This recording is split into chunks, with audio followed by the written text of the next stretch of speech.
Magandang araw po sa inyong lahat mga kababayan at welcome back dito po sa PNR at ito nga mga ka-review natin, nagkainitan na nako, Senado na bulabog ni Lacson at Marcoleta. Ayan mga kababayan, patungkol po riyan ang ating alamin at bibigyan ng reaksyon ngayong araw na ito. Pero bago pong lahat mga kababayan, sa mga hindi pa po nakapag-subscribe sa ating munting channel ay pa-subscribe naman po. At palike na rin po ng video ito. Maraming salamat po at eto na nga, simulan na po natin to.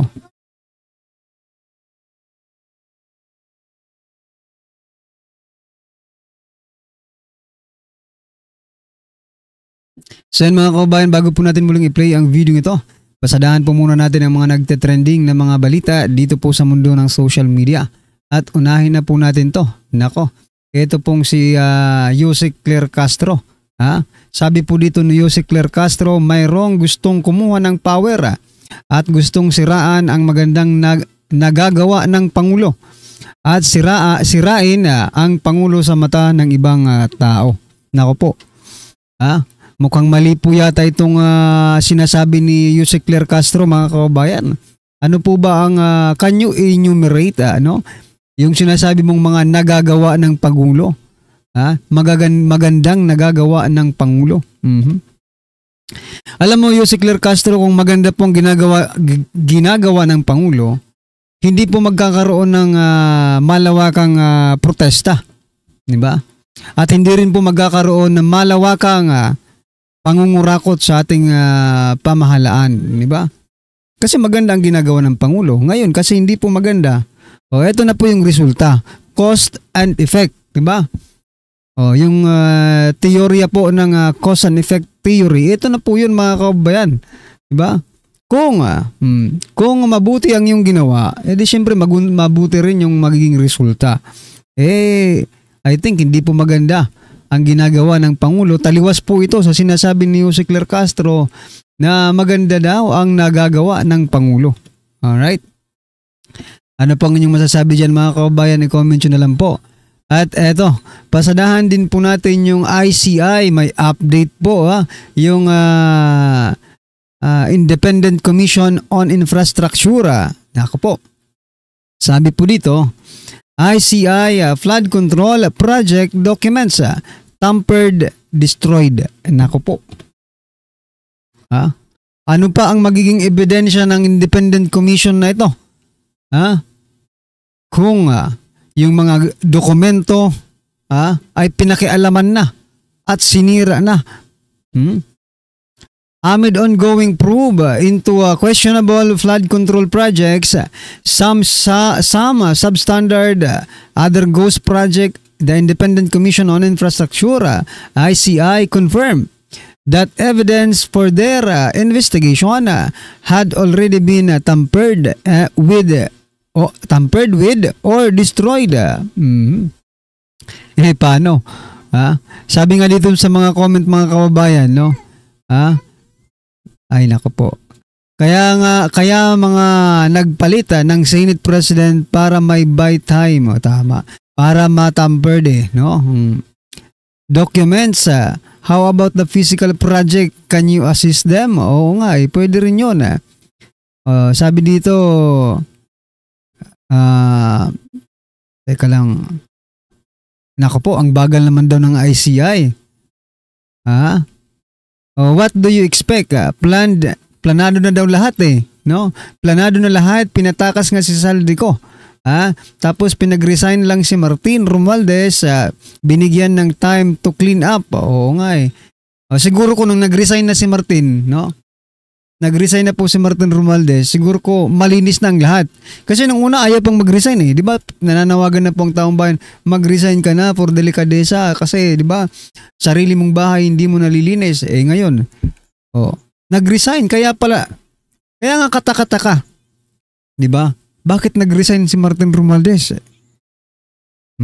Kaya pala, nilinis na pala nila mga kababayan yung mga dokumento. I'm not saying na gano'n, si Romualdez ang naglinis, di ba? Iba po yung naglinis, binigyan lang nila ng oras. Di ba? Kasi sabi dito, hindi naman papayag ang mga yan na makulong no? Oo, hindi mapayag ang mga ito marami to sila yata no? So ano na? Useless, magiging useless na ngayon ang ano. Susuko na ba ang ICI dahil ang dokumento nila ay pinakialaman na at sinira na yung iba? Well, sana hindi kayo sumuko. Doon na lang kayo mag-focus sa mga actual project. From mula hulo. Ano ba yung kanta ng Itbulaga? Di ba? Pababa. Tingnan nyo isa-isa yung mga flood control na yan. Di ba? Kasi kayo ang naatasan eh. Yan, ngayon. Hindi na kayo ng mga dokumento. Physical evidence na ngayon ang titirahin nyo. Naku po, kawawa naman po itong mga ICI na ito. Magkano kaya ang gagastusin din ito sa pag-travel nila? Sa buong Pilipinas. Naku po, gastos na naman po ng gobyernong ito. Naku. Ito pa mga kabayan, pasadahan din po natin to, no? Sabi po kasi dito, news update, 46 billion pondo sa flood control inilipat sa AX at Tupad. Nako po. Kaya pala hindi kayo nauubusan ng AX at Tupad kasi pati yung sa flood control projects ay tinira nyo na rin. Ipinamigay nyo na rin sa AX at Tupad. Pero itong matindi. Sino kaya ang may pakana nito? Sino ang may pakana ng paglilipat ng pondo ng 46 billion na coming from the flood control projects papunta po sa AX at Tupad? Ito po si Luestro mga kababayan. Nung isang araw, no, mayroon pong naging pahayag si Luestro. Ito po ang sabi ni Luestro mga karibyo natin. Sabi niya, kaya may AX dahil kay Speaker. Si Speaker Romualdez pa po ito Kaya may AKAP dahil kay Speaker. Kaya may Tupad dahil kay Speaker. Kaya may mga barangay road dahil kay Speaker. Kaya may patubig dahil kay Speaker. So, eto klarong-klaro mga kababayan. Dahil kay Speaker, 46 billion mula sa pondo ng flood control project inilipat sa AX at Tupad. Diba? Nagkakabistuhan na pag kino-connect natin, medyo may sense, diba? Ano pong inyong masasabi dyan mga kababayan? I-comment nyo na lang po. At eto, kasi simula pa lang, Senator Lacson at Senator Rodante Marcoleta nagkainitin agad sa pagbubukas ng investigasyon dito po sa flood control anomalies na ito. Ito pakinggan po natin mga kababayan. So don't question my opinion. I am not questioning your opinion, Mr. Chair, but you are the chair. Putulin muna natin saglit Mainit na mainit. Opinion na naman. Si Soto, opinion niya rin. Ano ba itong mga high-ranking official ng Senado? Di ba si Senate President Soto, tapos si Senate Pro Tempore, Senator Lacson. Parehas sila, they based on their own opinion, mga kababayan.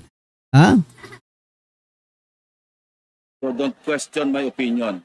I am not questioning your opinion, Mr. Chair, but you are the chairman of this committee. Anyway, let's proceed with the You are not interested in the prejudicial question that I am going to raise, Mr. Chair? Go ahead, you raise your Kaya nga sinasabi ko sa inyo an investigator, we are investigating. Mr. Chair, we are still investigating para sa inyo. Sino ba ang sabihin natin worth it or dapat na ikonsidera na state witness na ipasok man lang dito sa Witness Protection Program? And you responded, at this point between Diskaya and Bryce Hernandez, Mr. Chair, question is, does the chairman has the prerogative or the right to make judgment? No. That's my perspective, no? That's my personal opinion outside of the hearing or outside of this hall. So don't question my opinion. I am not questioning your opinion, Mr. Chair, but you are the chairman of this committee. Anyway, let's proceed with the Tama siya po ang chairman mga kababayan. Ano man po ang kanyang sasabihin, no? Whether or not sa loob ng Senado, makakaapekto pa rin yun. Sa understanding ng ating mga kababayan, di ba? Kasi siya po ang chairman. Whatever na kanyang sasabihin ay posibleng paniwalaan ng taong bayan. Pero kung opinion niya lang yun, ay nako. You are not interested in the prejudicial question that I am going to raise, Mr. Chair? Go ahead, you raise your prejudicial Kaya nga sinasabi ko sa inyo You're an questioning my investigator, opinion. we are investigating. Away kagad tayo rito. Mr. Chair, we are still Hearing is investigating. Mr. Alcantara, you proceed. Thanks, Mr. Chair. Mr. Alcantara, you proceed. I will register my continuing objection, Mr. Chair. I will question the objectivity of these proceedings if you will not allow me raise these points. Maybe in the plenary this afternoon I will raise it. Go ahead. Perhaps, Mr. Alcantara, you proceed with your statement. Grabe. Ayaw matanong. Ha? Ano to? Dictatorial ano na ba to? Ha? Sa Senado, mga kababayan, nagtatanong lang po si Senator Dante Marcoleta. Bakit ayaw sagutin ni Lacson? Ha? Bakit ano ba siya? Na i-insecure ba si Lacson? You know, Lacson, dapat nga magpasalamat ka kay Marcoleta dahil tinatanong ka pa. Ha? Former siya po yung pinalitan mo, 'di ba? At maybe mas may alam po siya. Ha? Mas may alam po siya kaysa sa'yo. Diba? Well, anyway mga kababayan, hindi lang po dyan nagkasagutan sila Marcoleta. Eto pa. Panoorin po natin to. I distinctly recall na nung araw nga na-question yung issue na yan because baka gamitin sa korte yung mga sinasabi ninyo rito. But it has always been implied, lalo na pagka hiniling nung resource person or nung witness. Pag hiniling niya na yung sasabihin niya ay hindi pwedeng gamitin sa kanya. It has always been implied, lalo na pagka hiniling nung resource person or nung witness. Pag hiniling niya na yung sasabihin niya ay hindi pwedeng gamitin sa kanya, pwede mo nang hindi gamitin yung self-incrimination na yan na sinasabi. So, just for the record, no? So there is no direct law, no? Pero ang naging practice implied ang legislative immunity. Yes, what the Senate Once President requested, what the Senate President is saying is hindi po blanket yung legislative immunity. Pwede yung invoke subject to the approval of the committee, pero kailangan mag-tell all kayo kung kayo bibigyan ng legislative. As the Senate President stated, wala pong batas kasi hindi covered dito, unlike in the United States, ano? Pero napapractice na. So yung sinasabi nilang tell all mga kababayan, no? Mandamay na kayo sa mga nakarang administrasyon. Ganun ba ang ibig sabihin nun? Yun lang yung sinasabi, yung pinupoint out nila Tell all, di ba? Amin yan. Even during the time of Senator or Senate President Drilon, wala naman pong nagko-question sa court. So it has been a practice for the longest time na pwede mag-grant ng legislative immunity ang committee, any committee or standing committee for that matter. So it's up to you if you want to request the committee, if you want to invoke legislative immunity, then we will rule on it. But also, Mr. Chairman, but also it does not exempt you from perjury. Diba? It doesn't mean that you are exempted from perjury pagdating na pag ini-invoke yung legislative immunity. Kaya kailangan sasabi pa rin na totoo. Mr. Chair, Senator Marcoleta, recognized. may I clarify that because Senate President said that by tradition, we can extend legislative immunity. But I think that is based on tradition that may not hold to any specific witness. That is why this representation, as early as last week, I think, suggested a modality that is based on the law itself, which is Republic Act 6981, where a potential witness can apply under the witness protection program of the law. I think this is the best remedy that any potential witness who wishes to come into the open, considering that he or she will be protected well by the law. Yun sana yung gusto nating tuntunin noon. Ako po ay nalulungkot wala yung Justice Secretary because before I floated that idea, I made sure that that one is something that we can rely on.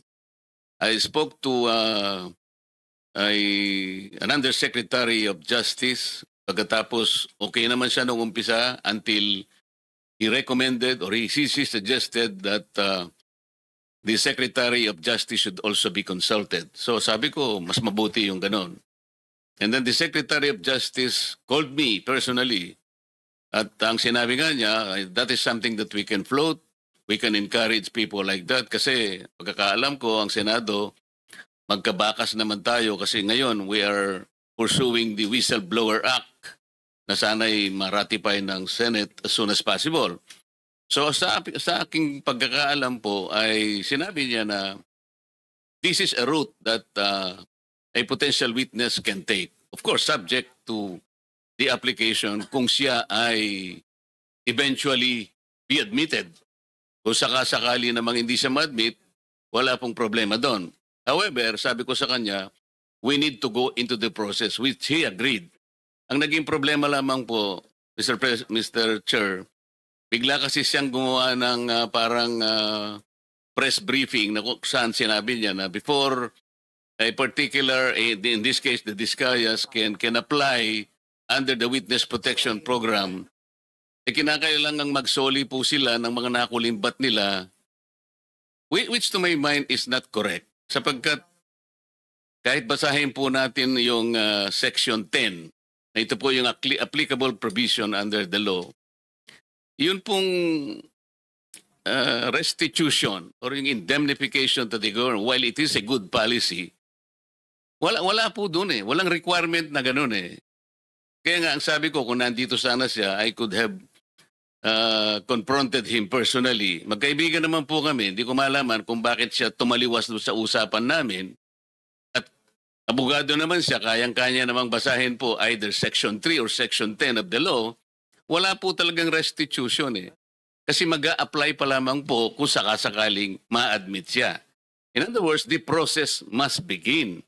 Hindi nga po nangyari yung ganun eh.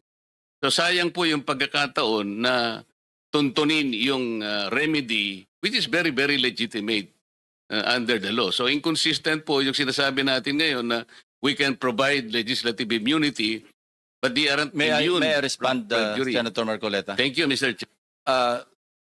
Okay. Magkaiba po yung legislative immunity kesa doon sa pagiging state witness.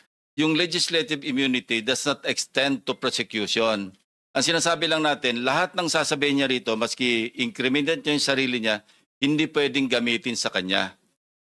Yun lang po yung legislative immunity. Yung sinasabi niyo po ay yung ma-admit sa Witness Protection Program at pwede siyang tanggapin ng DOJ bilang isang ordinary witness or as an accused na pwedeng i-discharge ng korte as a state witness. Magkaiba po yun. Kaya huwag niyo pong paghaluin kasi sandali lang po.